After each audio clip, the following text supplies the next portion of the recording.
Jungkook, टैयोंग और hobby party से निकल गए। टैयोंग काफ़ी सैड था। जंगकुक ने कहा, टैयोंग, तुम उसके लिए सैड हो रहे हो जिसे तुम्हारा परवाह नहीं है। तुम्हारे होते हुए वो किसी और के साथ था। मैंने तुम्हें पहले ही वार्न किया था कि तुम उस पर बिलीव मत करो, लेकिन तुमने मेरा बात नहीं सुना। मेरा फ्रेंड था ट्रिस्टन, तो मैं तो जानता ही होऊंगा उसे, वो कैसा है, लेकिन तुमने मेरा बात नहीं माना। टैयोंग बोलता है, छोड़ो उस बात को, मुझे फ़र्क नहीं पड़ता है, वो किसी के भी साथ हो, और मुझे घर जाना है। जंगकुक ने कहा, चलो मैं तुम्हें छोड़ देता हूँ। टैयोंग ने कहा, मैं चला जाऊँगा, मैं तुम्हें डिस्टर्ब नहीं करना चाहता हूँ। जंगकुक बोला, तुम मुझे डिस्टर्ब कर रहे हो, ऐसा तुमने सोचा भी कैसे? मुझे अच्छा लगता है तुम्हारे साथ जाने में, और इतने रात को अकेले तुम टैयोंग नहीं जाओगे। फिर टैयोंग भी जंगकुक के साथ बैठ गया और जंगकुक टैयोंग को टैयोंग के घर तक छोड़ दिया। फिर जंगकुक और हॉबी अपने घर चला गया। नेक्स्ट डे सभी स्कूल पहुँचे। सुगा ने सभी टीचर से कहा, हम लोग स्कूल में ही पिकनिक करेंगे। आज स्कूल का हाफ डे है, जब सभी स्टूडेंट का छुट्टी हो जाएगा तब हम लोग पिकनिक करेंगे। जंगकुक बोला, मुझे लगा था सुगा तुम काफ़ी स्ट्रिक्ट प्रिंसिपल होगे, लेकिन तुम तो काफ़ी इंटरेस्टिंग प्रिंसिपल हो। कभी पार्टी, कभी पिकनिक। अगर ऐसे ही इंटरेस्टिंग चीज़ होंगे स्कूल में, तब मुझे काफ़ी मज़ा आने वाला है इस स्कूल में। सुगा ने कहा, मैं ऐसा इसलिए करता हूँ क्योंकि मैं चाहता हूँ टीचर की लाइफ को भी इंटरेस्टिंग बनाऊँ। वो लोग काम करके कितना थक जाते हैं और कभी कोई मस्ती भी नहीं कर पाते। इसीलिए मैं जितना ख्याल अपने स्टूडेंट का रखता हूँ, उतना ही अपने टीचर का भी। इसके बाद सभी क्लास स्टार्ट हुआ। इसके बाद जब छुट्टी हो गया सभी स्टूडेंट का, तब ये टीचर लोग रुके। सभी पिकनिक के लिए तैयारी करने लगे। हॉबी भी रुका हुआ था वहाँ पर, वो भी पिकनिक में शामिल था। टैयोंग ने कहा, हॉबी जाकर क्लासरूम से मेरा कुछ सामान लेकर आओ। हॉबी ने कहा, ठीक है मैं जाता हूँ, तुम यहीं पर मेरा इंतज़ार करना, जल्दी आऊँगा मैं। इतना कहकर हॉबी क्लासरूम में गया। टैयोंग का फ़ोन क्लासरूम में था। हॉबी ने उठाया। जब ही हॉबी क्लासरूम से निकलने ही वाला था, उस क्लासरूम में आयु आती है। वो भी उस स्कूल की एक टीचर है और वो हॉबी से बोलती है, हॉबी मुझे ना तुमसे कुछ बात करना है। हॉबी ने कहा, हाँ बोलो। आयु बोली, बहुत ही ज़रूरी बात है। हॉबी ने कहा, जो भी बोलना है जल्दी बोलो, मेरे पास टाइम नहीं है, मैं टैयोंग को फ़ोन देने जा रहा हूँ। आयु क्लासरूम को बंद कर दी। हॉबी का हाथ पकड़ के बोली, हॉबी मैंने तुम्हें जब से देखा है ना, तब से मैं तुम्हें ही देखती हूँ हमेशा। तुम्हारा बात करने का तरीका, तुम्हारा फेस, तुम्हारा एक्टिंग, मुझे सब कुछ बहुत पसंद है। तुम कितने क्यूट दिखते हो और तुम्हारे इसी लुक पे मैं फ़िदा हो चुकी हूँ। हॉबी बोला, आप बोलना क्या चाहते हो? मुझे कुछ समझ में नहीं आ रहा है। आयु बोली, आई लव यू हॉबी, मैं तुमसे बहुत प्यार करती हूँ। इतना कहते कहते आयु हॉबी के करीब जाने लगी। हॉबी बोला, आप तो मेरी मैम हो, आप ऐसे कैसे बोल सकती हो? मैं यहाँ का स्टूडेंट हूँ। आयु बोली, आई डोंट केयर। हॉबी बोला, लेकिन मुझे फ़र्क पड़ता है। मुझ में और आप में कितना फ़र्क है। मैं छोटा सा स्टूडेंट हूँ और आप टीचर। आप मुझे लव कैसे कर सकते हो? आयु हॉबी को किस करने का कोशिश कर रही थी। हॉबी थोड़ा दूर चला गया। आयु बोली, मैंने लाइफ में काफ़ी तकलीफ़ें सहा है। मैंने लाइफ में कभी अपने बारे में नहीं सोचा, पर अब लग रहा है मुझे अपने बारे में सोचना होगा। जब से हॉबी मैंने तुम्हें देखा है, मुझे और कुछ नहीं दिखता है। हर जगह मुझे सिर्फ तुम दिखाई देते हो हॉबी। और क्या फ़र्क पड़ता है, तुम स्टूडेंट बन के आए हो, है तो हम लोग उम्र में सेम ही ना। आयु बार बार हॉबी के पास जा रही थी और हॉबी भाग रहा था। हॉबी पूरे क्लासरूम में दौड़ने लगा और आयु उसका पीछे पीछे दौड़ रही थी। आयु के ऐसे बिहेवियर से हॉबी काफ़ी परेशान हो गया। तभी हॉबी देखता है कि आयु ने अपना सिर पकड़ा और वो नीचे गिर गई। हॉबी को लगा कहीं ज़्यादा जोर से तो चोट नहीं लग गया इसे, और वो आयु को देखने लगा। हॉबी ने देखा आयु का सांसें नहीं चल रहा था। हॉबी काफ़ी डर गया और बोलने लगा, अब क्या होगा मेरे साथ? कहीं मुझे जेल हो गया तो? मैं नहीं मारना चाहता था इन्हें, और उससे दूर हट गया। हॉबी सोचा मुझे भागना चाहिए यहाँ से, और वो जैसे ही भागने वाला था तभी गेट खुलता है और आर्यन क्लासरूम में एंटर करते हैं।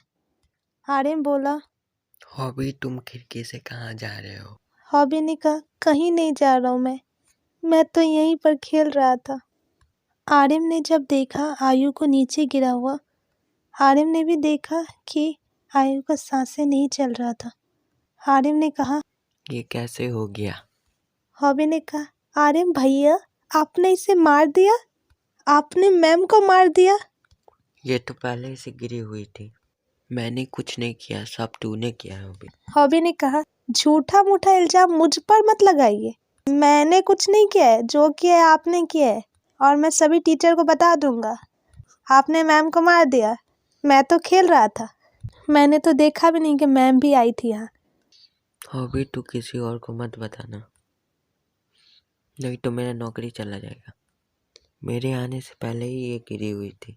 हॉबी ने कहा, ठीक है मैं नहीं बताऊंगा क्योंकि आप भी मेरे सर हो, लेकिन क्या करेंगे हम लोग, सभी को पता चल ही जाएगा थोड़ी देर बाद।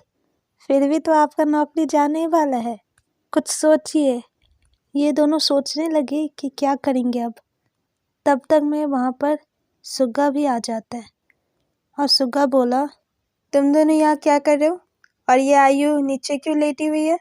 हॉबी बोला, सुग्गा ये हमेशा हमेशा के लिए चली गई सभी को छोड़कर। सुग्गा ने कहा, व्हाट, क्या बकवास कर रहे हो तुम लोग? मेरे स्कूल में ऐसा कैसे हो सकता है? और किसने इसे मारा है? हॉबी बोला, सर ये तो पहले से ही गिर गई थी, शायद इसे हार्ट अटैक आ गया। सर हम लोगों में से किसी ने नहीं मारा इसे। आर्यन बोला, हमें नहीं पता सर, अचानक कैसे ये मर गई। सुग्गा बोला, ऐसा कैसे हो गया? हॉबी बोला, सर शायद आयु मैम ना आर्यन सर से डरती थी, इसीलिए उनका आहट सुनते ही इन्हें हार्ट अटैक आ गया। सुग्गा बोलता है, तुम लोगों की ऐसी हरकतों से ये स्कूल बंद हो सकता है, और अगर तुम्हें पता था कि आयु को तुम्हारी आहट से आर्यन डर लगता है तो तुम ऐसा क्यों करते हो? सर ऐसा कैसे हो सकता है? ये हॉबी झूठ बोल रहा है, मेरे आहट से कैसे मर सकती हो? सुग्गा टैयोंग और जंगो को कॉल करके बुलाया। वो दोनों भी वहाँ पर पहुँचे। तब सुग्गा ने सब कुछ बताया कि ऐसा ऐसा हो गया है। टैयोंग ने कहा, सर मुझे तो बहुत डर लगता है, ऐसा कैसे हो सकता है हमारे स्कूल में? जंगुक बोला, मैं जानता था, मुझे लगा ही था कि आर्यन कुछ ना कुछ प्रॉब्लम खड़ा करेगा ही, और देखो आज इसके वजह से क्या हो गया, स्कूल का भी बदनामी हो जाएगा। और आज ऐसा गलती करके आर्यन ने प्रूव कर ही दिया कि वो कभी नहीं सुधरेगा। आर्यन ने कहा, मुझ पे भरोसा कर ले, मैंने कुछ नहीं किया है। फिर सुग्गा बोलता है, टैयोंग तुम सभी टीचर से जाके कह दो पिकनिक कैंसिल हो चुके हैं। कुछ जो हमारे खास टीचर हैं उनको रख लो और बाकियों को भेज दो। इस बात को ज़्यादा फैलाने से हमारे स्कूल का नाम बदनाम हो सकता है। टैयोंग ने भी ऐसा ही किया और कुछ टीचर भी वहाँ पर पहुँचे। टैयोंग ने कहा, अब क्या करेंगे? सुग्गा ने कहा, जो हो गया सो हो गया, लेकिन इस बात को बाहर फैला नहीं सकते, इसे दबाना होगा। जंगकुक ने कहा, हमारे स्कूल के पीछे एक कब्रिस्तान है, वहीं पर इसे फिक्स कर देते, बात फिर दब जाएगा, और अगर कोई पूछेगा तो हम लोग बता देंगे हमें नहीं पता। टैयोंग ने कहा, लेकिन तुम्हें लगता है ऐसा करना सही होगा? जंगकुक ने कहा, ऑफ कोर्स ऐसा ही करना होगा, और कुछ कर भी नहीं सकते। सुग्गा ने कहा, तुम चारों लड़की मिलकर ही जो करना है वो करोगी। जीसू और जैनी तुम दोनों मिलकर कब्रिस्तान में जाकर गड्ढा करो, और रोज और लीजा तुम दोनों मिलकर आयु को उठा के लेके जाओगी। हॉबी ने कहा, तुमने सही कहा, गर्ल्स ही तो गर्ल्स का हेल्प करेगी ना। जैनी बोली, मुझे तो काफ़ी डर लगेगा। जीसू बोली, तो क्या हुआ, जाना तो पड़ेगा हमें, सर का ऑर्डर है। फिर जैनी और जीसू चली गई। रोजे बोली, क्या तुम लोग नहीं जाओगे? हॉबी ने कहा, हाँ हाँ जाएंगे, तुम लोग आगे आगे जाओ, हम लोग पीछे पीछे आते हैं। लीजा और रोजे मिलकर आयु को प्लास्टिक में पैकिंग करने लगी। जेनी कॉल कर दी लीजा को कि हम लोगों ने काम कर लिया है, तुम लोग भी आ जाओ, और वो दोनों उसे लेकर जाने लगी। सुग्गा ने कहा, चलो हम लोग को भी चलना चाहिए। टयोंग ने कहा, क्या जाना जरूरी है? हम लोग नहीं जाते ना, मुझे डर लगता है। जंगकुक ने कहा, मैं हूं ना तुम्हारे साथ, तुम टेंशन मत लो, मेरे साथ रहना, तुम्हें डर नहीं लगेगा। फिर यह लोग भी निकले यहाँ से। काफ़ी रात हो गया था और वो जगह पूरा सुनसान था। ठंडी ठंडी हवा चल रहे थे। स्कूल के थोड़े ही पीछे कब्रिस्तान था, इसीलिए यह लोग पैदल ही जा रहे थे। जब भी वो लोग कब्रिस्तान में एंटर करते, जंगकुक के पीछे टयोंग, सुग्गा और हॉबी तीनों छुप गया, और हॉबी के पीछे आरएम छुपा हुआ था। जंगकुक बोला, कहाँ हो तुम लोग? हॉबी ने कहा, तुम्हारे पीछे, और मेरे पीछे आरएम। तुम आगे आगे चलो ना, हम लोग तुम्हारे पीछे ही है। रोजे बोली, तुम लोग डरो मत, हम सभी साथ हैं।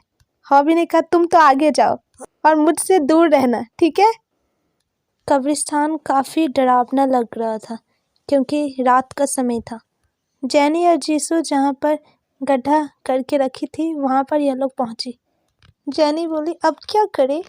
आरएम बोला, यहाँ हम लोग क्या करने आए हैं, वही करो जल्दी।